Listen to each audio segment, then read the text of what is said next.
Om Swastiastu. Para pemirsa Yuda Triguna Channel dimanapun berada, kali ini kembali saya hadir di hari Kamis pagi ini untuk berbagi pengetahuan. Di studio kami telah hadir Ida Bagus Ketut Rimbawan yang saat ini menjabat sebagai Kepala Kantor Kementerian Agama Kota Denpasar. Hari ini kita akan membahas soal bangunan Bali atau Balai Bali, khususnya Balai Dangin. Logika sederhana saya adalah ketika kita menyebut Balai Dangin, artinya balai itu dibangun di timur, dangin itu kangin itu timur. Nah, seperti apa penjelasan lengkapnya? Apa ciri-ciri balai dangin? Lalu apa fungsi utama dari balai dangin? Itu akan dijelaskan oleh narasumber. Swastiastu, Swastiastu, suksema sampun prosedur rauh sudah bisa datang lagi untuk berbagi di Yuda Triguna Channel. Apa itu Balai Dangin? Sederhananya seperti ya. Om Swastiastu, para pemirsa umat sedharma yang berada dalam Yuda Triguna Channel dimanapun berada, ketemu kembali dengan saya. Dalam hal ini saya akan menjelaskan sedikit tentang Balai Dangin. Ya. Nah, Balai Dangin tentu kalau secara sederhana bangunan yang ada di sebelah timur, Nah, bangunan yang ada di sebelah timur itu disebut dengan Balai Dangin. Nah, kemudian kalau merujuk sumber-sumber, sebenarnya kalau kita membangun Balai Dangin, membangun perayaan dan lain-lain, itu pasti ada rujukan. Pertama, sumber. Sumber yang pertama itu adalah Aste Bumi, dan yang kedua Aste Kosali dan Nguangun Karang Paumahan. Ini rujukan-rujukan yang juga pemirsa untuk diketahui. Jadi berapa jaraknya, berapa besar bangunan, berapa jarak dari jalan, jarak dari sungai, biar ada jaraknya. Itu diuraikan dalam Aste Bumi. Biar tidak kita kena musibah dan lain-lain, menghindari. Nah, untuk Balai Dangin, membangun Balai Dangin itu yang berada di sebelah timur, itu jenis-jenisnya banyak, tuh Haji. Yang pertama itu paling kecil sakepat. Oh, Balai Dangin sakepat. Nah, paling kecil. Sake itu artinya tiang. Empat tiang nih. Empat. Empat. Kemudian ada sake 6. 6 juga. Tiangnya 6. Tiang 6. Sakutus. Sake kutus tiangnya 8. Balai Sangesari, Sio 9. Dan paling gede itu Balai Gede. Itu 12 bisa tiangnya, tuh. Nah, fungsi Balai Dangin ini sebenarnya itu adalah memiliki banyak fungsi. Yang pertama itu bisa untuk anak-anak, tempat tidur anak-anak. Tapi dibuatkan kamar lah. Kemudian kalau yang kedua bisa digunakan untuk manusianya. Segala jenis manusianya tempatnya di Balai Dangin. Dan yang kedua memiliki fungsi sebagai balai duka, umpamanya untuk pitriyatnya. Nah, untuk balai duka atau pitriyatnya biasanya Balai Dangin itu disebut dengan semanggen. Semanggen itu berasal dari kata seme anggen.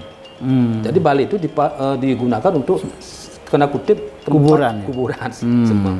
Nah, untuk yang manusianya, untuk semua yadnya yang bercirikan manusia itu, baik metata, nganten, melugulanin dan lain-lain, itu bisa menggunakan Balai Dangin. Dewatanya, dewanya itu adalah Sang Hyang Iswara. Sehingga kalau kita nanti selesai membangun Balai Dangin, pasti ada ulap-ulap perajahannya itu adalah aksaranya Sang. Sang itu adalah aksaranya Sang Hyang Iswara. Di timur. Itu kalau menggunakan untuk manusianya. Ya. Kemudian kalau digunakan untuk duka, dipakai untuk pitriyatnya, maka nanti yang dipuja atau kita datangkan adalah Sang Hyang Brahma Prajapati yang menguasai semua kematian, makhluk hidup yang mengalami kembali ke alam. Itu biasanya ciri-cirinya kalau di pitriyatnya ngaben itu ada pelangkiran di sebelah paling tidak di sebelah timur, pelangkiran dibuat dari bambu biasanya itu. Itu adalah untuk ngayeng ide Sang Hyang Brahma Prajapati. Sehingga nanti pujanya itu Sang Hyang Prajapati pujanya itu. Oh, ya. Om Ang Brahma Prajapati Srestah gitu tuh aja.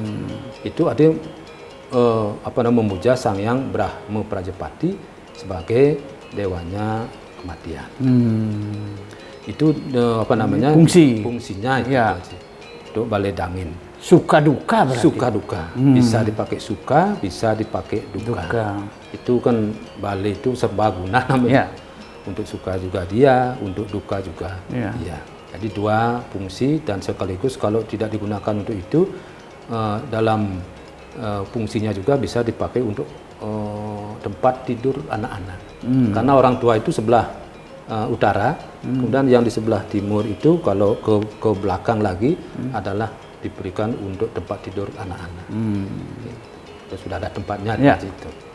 Jadi itu balai dangin harus ada sumber sastranya, kemudian penggunaannya biar jelas, fungsinya biar jelas juga, karena kita sering orang menggunakan manusianya biasanya di piasan itu, di piasan, di merajan biasanya, jadi sudah diberikan tempat untuk itu. Nah di dalam lontar Gama Tirta Pawitra, kenapa dipakai gunakan untuk pitriyatnya? Dalam lontar Gama Tirta Pawitra, dijelaskan bahwa kalau sebelum ngaben mekingsan di geni, ya nak mekingsan di geni, maka mepunjung itu harus di tempat pekingsan, di kuburan, di semo, karena di situ penitip, maka orang memunjung harus di situ. Nah kalau ngaben, setelah ngaben, maka mepunjung di balai dangin. Karena pitranya itu sampai di situ setelah ngaben, belum bisa masuk ke kayangan, ke kayangan belum bisa. Nah setelah nanti mukur, setelah mukur barulah nanti Sang Hyang Dewa Pitara itu melinggir Riga patut mepunjung, mesodor juga. Nah, jadi Gama Tirta Pawitra memberikan batasan-batasan bahwa sebelum ngaben maka punjungnya itu di tempat mekingsan. Kemudian setelah ngaben baru di balai dangin. Nanti kalau mukur, lanturan mukur, melanjutkan, maka kita juga mepiuning di tempat balai dangin. Pertama dulu sebelum yang lain-lain, nguningan di balai dangin bahwa akan kita lanjutkan upacara memukur. Karena balai dangin itu fungsinya seperti itu, memanggil Sang Hyang Pitara yang akan kita lanjutkan untuk upacara memukur. Jadi itu lontar Gama Tirta Pawitra.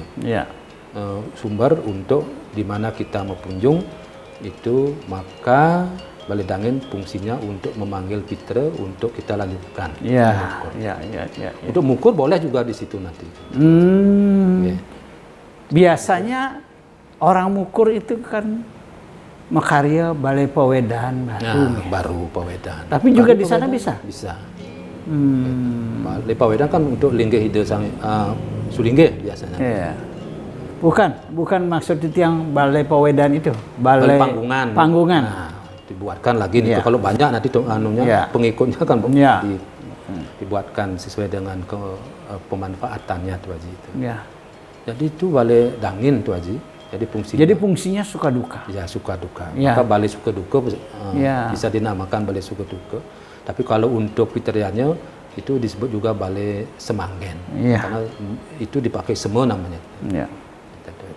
Jadi umumnya yang membedakan sake 4, sake 6, sake kudus, sake sange itu karena kemampuan. Oh. Ya, karena kemampuan. Kalau kecil kemampuannya bisa menggunakan Sakepar. Tapi fungsinya kan juga sama. Iya, ya. Jadi dengan kemampuan itu dalam arti ruang yang tersedia. Yang tersedia. Ya, di samping ruang tersedia kecil, pasti yang kecil itu pasti. Dan juga kemampuan tentang biaya gitu. Membangun dan sebagainya sebagainya. Ya. Para pemirsa yang budiman, saya kira kita kembali untuk mengingatkan bahwa di antara pola menetap masyarakat Hindu, di Bali khususnya, kita memiliki apa yang disebut dengan balai dangin. Balai dangin itu, jadi kalau dilihat dari struktur tiangnya, ada yang memiliki tiang 4 sampai yang terbesar 12.